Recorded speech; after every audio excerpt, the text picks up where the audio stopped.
তার মানে আপনি কারো দিকে একটু চোখ রাঙা করে তাকিয়েছেন, কিয়ামতের দিন এটাও আপনাকে দেখানো হবে।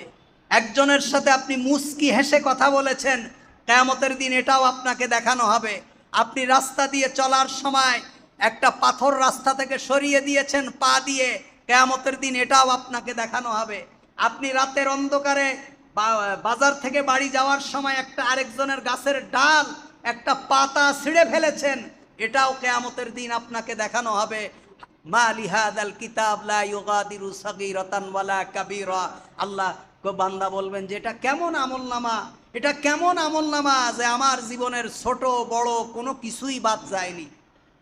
সুতরাং ভাইরা আমার, আমরা এমন কোনো কাজ করব না যে কাজটা দুনিয়ায় আমাদেরকে জবাব দিতে না হলেও কিয়ামতের দিন আল্লাহ সুবহানাহু ওয়া তাআলার বিচারের সম্মুখীন আমাদেরকে হতে হবে।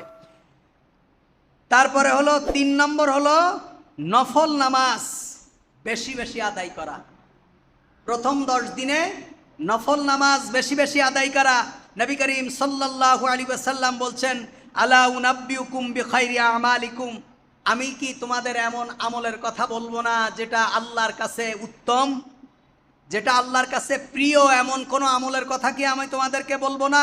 ওয়াসকাহা ইনদা মালিকাকুম, এবং যেটা প্রভুর নিকট পবিত্র মহান। ওয়ারফাইহা ফি দারাজাতিকুম, এবং যেই আমল করলে তোমাদের মর্যাদাকে সমুন্নত করা হবে, রফা করা হবে, উঠায়ে দেওয়া হবে, যেই আমলের কারণে তোমাদের মর্যাদা বেড়ে যাবে। অখাইরুকুম মিন ইনফাকিজ যাহাবি ওয়াল ওয়ারাক, এবং যেই আমলটা আল্লাহর রাস্তায় স্বর্ণ এবং রূপা খরচ করার থেকে উত্তম। তারপরে কি? অখাইরুল লাকুম মিন আন তালকাউ আদুব্বাকুম ফাতাদরিবু আনাকাহুম আয়াদরিবু আনাকাকুম, এবং আল্লাহর রাস্তায় জিহাদ করা, জিহাদের জন্য বের হয়ে যাওয়া, শত্রুর সম্মুখীন হওয়া, শত্রু তোমাকে হত্যা করে তুমি শত্রুকে হত্যা করো, এর থেকে উত্তম। সেটা কি?